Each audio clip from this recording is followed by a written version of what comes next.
Hey, what is going on YouTube? This is Brookwatch Fanatic. Today I am doing a 3-month review on my Seiko SPB381. This is the latest GMT diver from Seiko, released around June of 2023. It features the new caliber 6R54 with an office GMT function and a power reserve of 72 hours. By office GMT, or call it GMT as some like to say, I mean it does not have a jumping hour hand like you find in more luxury watch companies such as Grand Seiko, Tudor, and Rolex. Instead, it comes with an independent GMT hand. The benefit to this type of GMT movement is that it comes with a quick set date, something you don't get with a true GMT, or flyer GMT as others might call it. More on that in another video. Also, I'll be giving away a watch for free, so stick around and I'll tell you exactly what to do in order to win. This model is another addition to Seiko's Pro Specs line, and is introduced in a modern reinterpretation of the 1968 original diver case with its signature 4-o'clock crown. Social media has been hyping this piece when news broke out, and with good reason. It has the ISO certification to be a professional diver's watch with the functionality of a GMT hand, which means it can be the perfect companion when you're traveling to the beach or doing some type of water activity. You can be worry-free swimming with the watch while being able to check the time at a different time zone. The watch comes in at 42mm in case diameter, thickness of 13.4mm, lug width of 20mm tapering down to 18, lug to lug of 48.5mm, end link to end link of 51.4mm, and a 6.4mm crown diameter. The watch is water resistant to 200 meters and has a full 3-day power reserve, which has improved from their previous 70 hours in their caliber 6R35. I guess Seiko wanted to boast the extra 2 hours and clearly marked it on their dial with the text, automatic 3 days. I would have preferred Seiko kept it simple with just the word automatic, and it would have looked cleaner with a linear gradual increase in text from top to bottom. But what's done is done. The dial features a beautiful green Sunburst dial with the inner chapter ring displaying odd GMT hour markers. The unidirectional rotating bezel is paired with a ceramic bezel insert with 60-minute graduations for your timing or diving needs.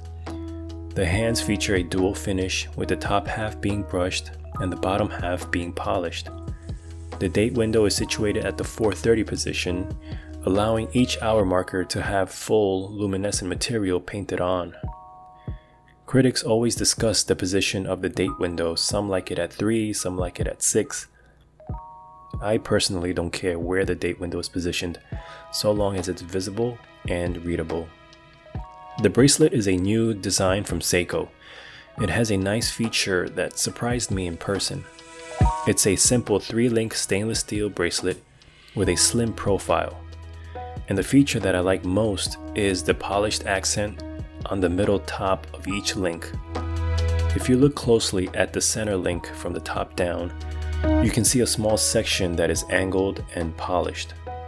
Something you don't get at the bottom, which is just rounded off and brushed. And because of this polishing, it adds another layer of visual interest as your wrist rotates. Seiko claims this is a 3-link bracelet, but upon closer inspection, is it really 3 links? If you take a look at the back of the bracelet, you'll notice that the outer links are connected together, and that the middle link is machined to sit flush in between the outer links. Correct me if I'm wrong, but it looks like Seiko printed some misinformation on their new bracelets. Also, this bracelet is similar to the bracelets found in the SPB381 as SPB387, except this is slimmer in profile, articulates better, and has one polished accent, whereas the SPB385-187 had center links with both ends being angled and polished. Overall, this is a nicer bracelet. So after 3 months of wearing this on the wrist, how do I still feel about this watch? Well, as with many Seikos, the wearing experience is always a nice surprise. The watch just molds into my wrist, which is between 6.5 to 6 3/4 of an inch. Based on my experience, there hasn't been a Seiko watch that didn't wear well on my wrist. No matter how large the specs are written on their website, putting them on your wrist is a whole different story. I think Seiko really puts emphasis on the ergonomics of the case to the end user. The downturn lugs, the short lug to lug, the multifacets of the case profile, they all play a role in how the watch wears and feels, and I think that's really underappreciated by consumers.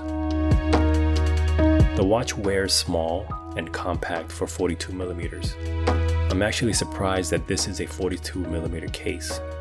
It probably has a lot to do with the diameter of the dial. You see, the chapter ring had to be sloped down a bit further to see the GMT markings, which in turn decreases the diameter of the dial. I tried my best to measure the flat surface of the dial, and I measured 25.7mm. It also has smaller lume plots than your traditional Seiko diver. I compare this to my Turtle, and the lume markers are noticeably larger. Granted, that watch is 44mm and this one is 42mm. I also tried to recall the SPB381 that I used to have, and I believe that one had larger markers as well. But it makes sense. By reducing the dial to make room for the GMT markers, you have to reduce the other components within that dial proportionately. Otherwise, it'll look a little funny. I just wish the GMT markers were a bit easier to read, but I understand that it's a diver first with the bonus of a GMT function. The green on the ceramic bezel matches nicely with the Sunburst green of the dial. The bezel has a good grip to it, and the action is typical Seiko that doesn't disappoint. Have a listen.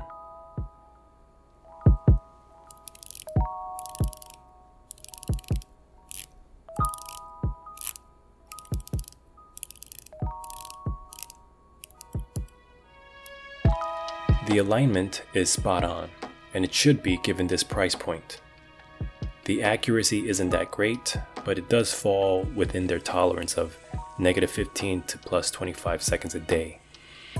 I feel that since Seiko is moving upmarket, they really should narrow down their tolerance a bit more. If you're looking for top accuracy, you'll have to either get it adjusted by a watchmaker or look at other brands. Speaking of the movement, the crown is nicely sized at 6.4mm. I mentioned in my previous video that the sweet spot is 7mm for a sports watch, but this one is just as good and easy to grip. Overall, this watch is quite comfortable on the wrist, very legible, and just like your typical Seiko diver, a very fun watch to wear. If you like this video, please like, comment, and subscribe. Now on to the free giveaway. So I'm doing a shameless giveaway to boost my channel. I'm giving away my Royal Oak Homage by Feice Original only to US contestants. I did a review a few weeks ago on this, so feel free to check that out. So in order to enter, all you have to do is like this video, subscribe to my channel, and comment down below.